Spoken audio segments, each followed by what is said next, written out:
Breaking news చూస్తున్నాం. Private engineering కళాశాలలకు తెలంగాణ హైకోర్టులో ఎదురుదెబ్బ తగిలింది.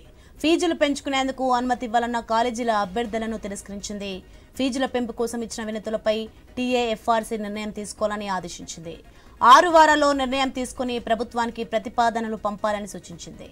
ప్రభుత్వం తీసుకునే తుది నిర్ణయంపైనే ఫీజుల పెంపు ఆధారపడి ఉంటుందని స్పష్టం చేసింది.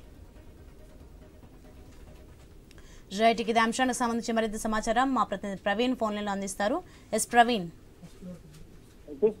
అయితే ప్రైవేట్ ఇంజనీరింగ్ కాలేజీలో ఫీజుల పెంపునకు సంబంధించి తెలంగాణ హైకోర్టులో కొన్ని కాలేజీలకు చుక్కెదురైందని చెప్పాలి. కొంతమంది విద్యార్థుల కోరిక మేరకు ఫీజుల పెంపునకు సంబంధించిన పిటిషన్ ను హైకోర్టులో అయితే ఈ రోజు కొట్టివేయడం జరిగింది. కొన్ని ప్రైవేట్ ఇంజనీరింగ్ కాలేజీలు తమ ఫీజులను పెంచడానికి తెలంగాణ ప్రభుత్వానికి విజ్ఞప్తి చేశాయి. కానీ ప్రభుత్వం దానిని మాత్రం తిరస్కరించినట్టుగా తెలుస్తుంది. అయితే కొన్ని కాలేజీలు ఈ తిరస్కరణను సవాలు చేస్తూ హైకోర్టులో పిటిషన్ కూడా దాఖలు చేశాయి. హైకోర్టులో ఈ పిటిషన్లను కొట్టివేస్తూ ఫీజుల పెంపునకు అనుమతి ఇవ్వకుండా ఆదేశాలు కూడా జారీ చేసింది. ఫీజుల కమిటీ నియంత్రణ కమిటీ ఏదైతే ఉంటుందో ఆ ఫీజుల నియంత్రణ కమిటీకి కూడా ఆదేశాలు జారీ చేస్తూ ఫీజులు పెంచరాదనే ఒక ఆదేశం కూడా జారీ చేసినట్టుగా తెలుస్తుంది.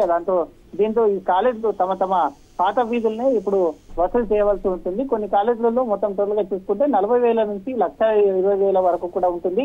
అయితే ఫీజుల పెంపునకు కూడా ప్రైవేటు కాలేజీలు అయితే ప్రభుత్వానికి కోరిన నేపథ్యంలో ప్రభుత్వం దీన్ని తిరస్కరించిన నేపథ్యంలో హైకోర్టుకు వెళ్లారు. హైకోర్టుకు వెళ్లిన క్రమంలో హైకోర్టు కూడా దీన్ని తిరస్కరించడంతో పాత పద్ధతిని అవలంబించాలని కూడా అయితే ఫీజుల నియంత్రణకు కూడా ఒక ఆదేశాలు జారీ అయ్యాయి. కాబట్టి ఈ యొక్క ఇంజనీరింగ్ కాలేజీ రాష్ట్ర వ్యాప్తంగా ఉన్నటువంటి మొత్తం ఇంజనీరింగ్ కాలేజీలో కూడా ప్రైవేట్ ఫీజులని వసూలు చేసేదిగా కొనసాగుతుంది.